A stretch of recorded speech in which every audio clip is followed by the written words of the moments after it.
Welcome to this G-Review for Crash Bandicoot the Insane Trilogy.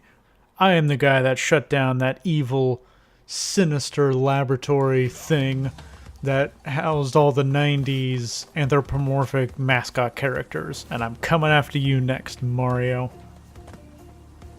What we got here is 3 helpings of Crash Bandicoot. This is one level because, God help me, I just couldn't get past it. But, as you can see, simply gorgeous. Absolutely beautiful visuals. I swear, full disclaimer, I am better at platformers than all of this. I promise you. I have zero nostalgia for Crash. I played... my first cup of coffee with Crash was in the back of a trailer with my cousin. And as I talk about in the review, it wasn't... This revisit did not go as I planned. I had no idea that I'd be loving the first one more than 2 and 3. This is the exact opposite with Spyro, with even Mario, and pretty much every series I like 2 and 3 better, but it's the simplicity. It's pure Crash, undiluted cocaine Crash Bandicoot edition. Makes your nose orange. He's such a goofy idiot. It is painful. Like, imagine meeting Sonic out in public.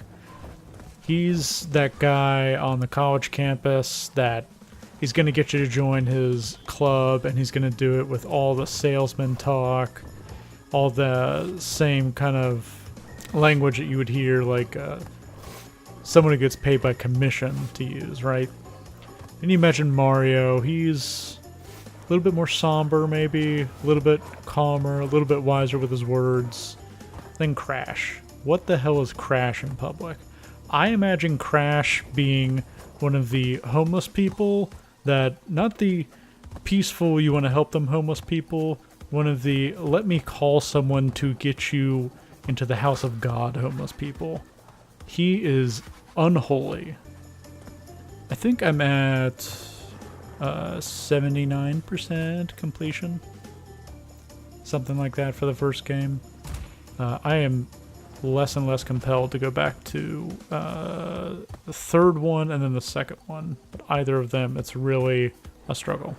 I don't find it overly difficult, per se. Especially not the first one. Because, again, the first one is built in a way that you have...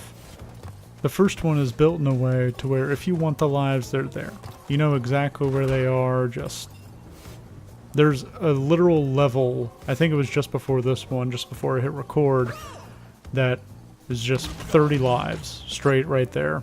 I said, okay, well, I'll take these. And it's a bank. As soon as it replenishes, it's all yours again, every single time.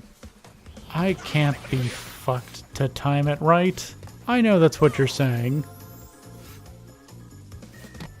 The issues I have with the platforming don't really manifest in this one. This isn't a good example, but the bridge levels or the Aztec ruin levels where you have to do 2.5D jumps instead of 2D jumps or 3D jumps. And that's where I think the updated graphics hurt the game a little bit. Or maybe it's just the physics of Crash himself. Where you're jumping and you have your shadow, which is very useful, but whenever you are in midair, you can fidget too much to where all of a sudden, nope, you're off the platform and you're dead. I do appreciate the death animations, which I'm sure you're getting a healthy dose of in this run through. Crash, all 3 of the crashes, the main crashes, we don't talk about the other ones. I am a little thankful that despite the damage Activision has done to this franchise, that they hold the license right now, at this split second in time, because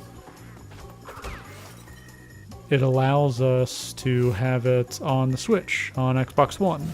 If Sony still did house this ill-fated mascot, then we would likely never ever see it on any other platform. Especially since Sony can't even do crossplay with third parties, let alone their first party stuff. Has anyone else noticed that of the old well of remasters, not the one generation ago, let's just up-res a couple of pixels and throw it at their remasters. Sony is leading the charge in that. It goes Sony, and then Nintendo, and then Microsoft. Battletoads? That's the only Microsoft one I can think of right now. To be fair, Sony's doing it for the most part right. It's doing it exactly how you should do it. And so is Nintendo. We'll see if Microsoft does the same, captures that same lightning in a bottle. Regardless, I really did dig Crash this time around. Complaints, plenty of them. Small complaints that added up to an 8 out of 10, which, not bad considering I'm a Mario snob. That's it for Crash. I will see you next time and on myggaming.com. Toodles.